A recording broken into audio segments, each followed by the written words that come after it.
بسم الله الرحمن الرحيم. الحمد لله رب العالمين، الصلاة والسلام على أشرف الأنبياء والمرسلين نبينا محمد وعلى آله وصحبه أجمعين. ثم أما بعد،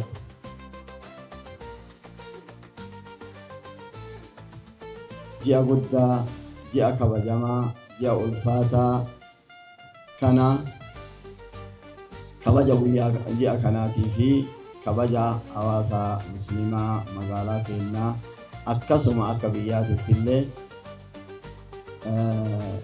ulfeessuuf sagantaan bareedaan kun qophaa'ee jechuun maqaa kiyyaa fi maqaa mana marii dhimmoota islaamummaatiin baga gammannee baga gammaddanii hawaasa keessan akkaataa kanaan baga ulfeessitanii.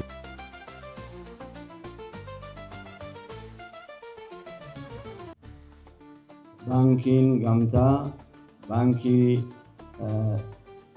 akkuma jedhe tajaajila hawaasa keenyaa bal'aa keessattuu baadiyyaa irratti xiyyeeffatee calqabarraa ka'ee haga har'aatitti tajaajila kennaa jechuun isaa ni beekama. Kanaafuu haaluma kanaan itti akka fufan asumaan yaada koo dabarsaa. Hawaasni keenyallee baankii kanaa wajjin akka dhaabbatu akka eegasii tajaajila barbaachisaa ta'e argataa baankii kanallee jajjabeeffatu dhaamsa koo dabarsaa. Baankiin Gamtaa nutis akka mana marii dhimma islaamaatiitti galata guddaa fi kabaja guddaa qabnaa fi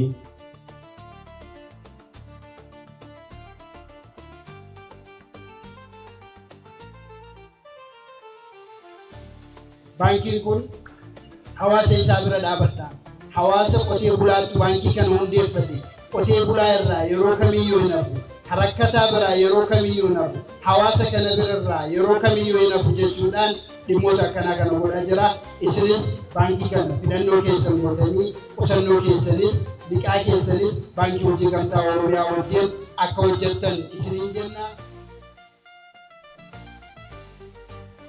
Baankiin hojii Gamtaa Oromiyaa sagantaa kana yoo qopheessu, sagantaan kun sagantaa wal wajjin nyaachuu qofa osoo hin taane sagantaa wal wajjin hojjechuu, sagantaa wal wajjin guddachuu, sagantaa wal wajjin jijjiiramuu baankiin hojii Gamtaa Oromiyaa kaayeffatee qopheessedha. Maamiltoota keenya ammas irra deebinee sagantaa kana kabajanii guyyaa hadhaa kana asitti nu dhufu keessaniif hedduu galatoomaa ulfaadhaa isiniin jenna.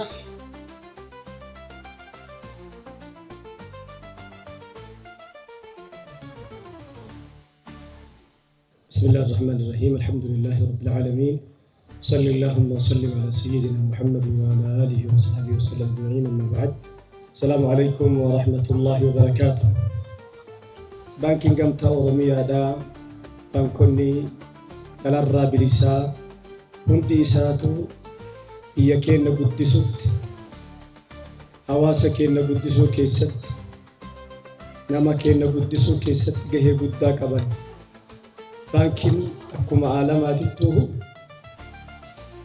wanni namni guddatuun ka biyyi deemtuun ka dinagdeen socho'uun baankiidha.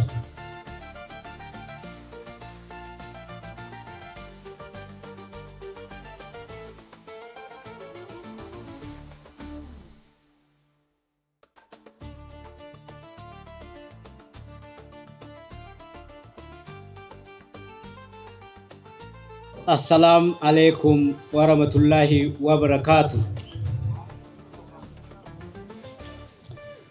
Kabajamoo Sheikh Muhammad Hussein, Prezidantii Majalisa Magaalaa Adaamaa. Kabajamoo Dr. Sheikh Jibril Qamar, miseensa gorsituu shari'aa baankii hojii Gamtaa Oromiyaa. Kabajamoo Obbo Bariisoo itti gaafatamaa mana magaalaa kantiibaa Adaamaa. Kabajamoo Obbo Muhammad Kamal itti aanaa hojii gaggeessaa waldaa babal'ina eejansii mootummaa naannoo Oromiyaa. kabajamtoota sheekota keenya, kabajamtoota abbootii amantaa, kabajamtoota maamiltoota keenya hunduu waamichi baankiin hojii gamtaa Oromiyaa har'a magaala Adaamaa irratti jaalala hawaasa musliimaatiif qabnuuf walitti dhiyeenya akka maatiitti qabnuuf wanni isin nyaattan dhugdan dhabdan jechuuf odoon ta'e ji'a eebbifame kana keessa ji'a ramadaanaa kana keessatti wal arginee waliin jaalala qabnu waliin halkan tokko guyyaa tokko dabarsuun barbaachisaa waan ta'eef isin waamne. Kanaaf waamicha keenya kabajanii asitti waan nu argamtaniif maqaa baankiitiif maqaa kootii fi maqaa maatii baankiitiin galatoomaa horaa bulaa jechuun barbaada.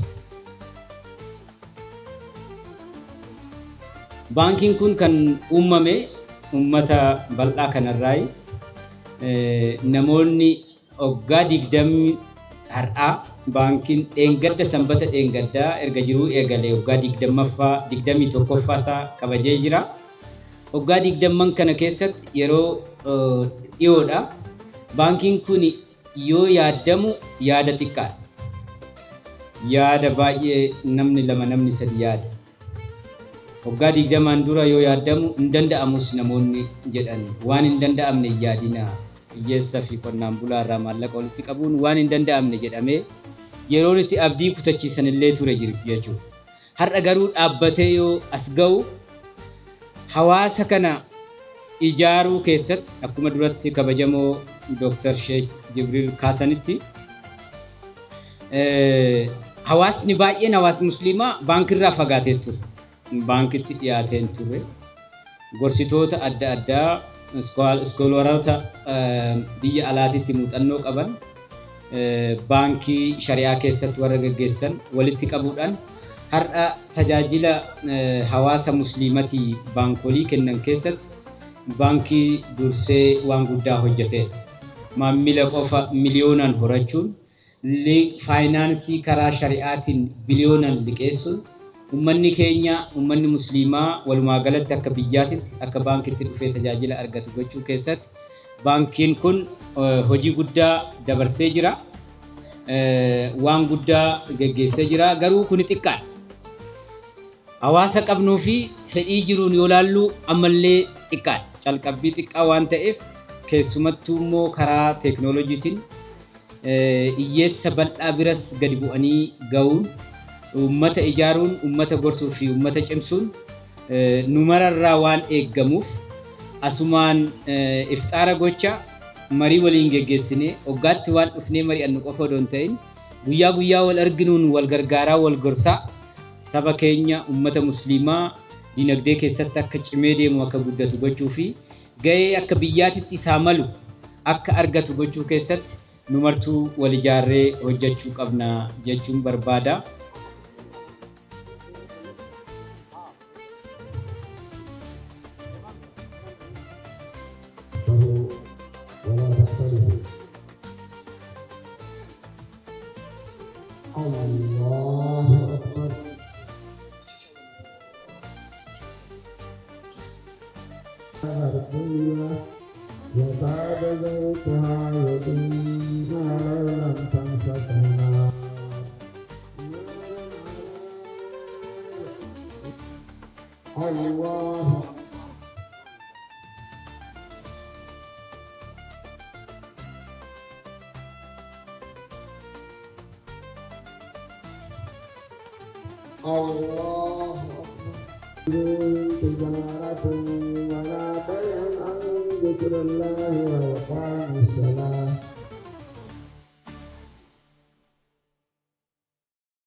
Hayya kabajamtoota daawwattoota keenya akkuma daawwattanitti sagantaa ifxaaraa addaa bulchiinsa magaalaa Adaamaatti qopheessummaa baankii hojii gamtaa Oromiyaatiin isiniif qophaa'e kana fakkaataa ture. Warra baranaa kan bara hedduu nu haa taasisu ulfaadhaa fayyaa ta'a.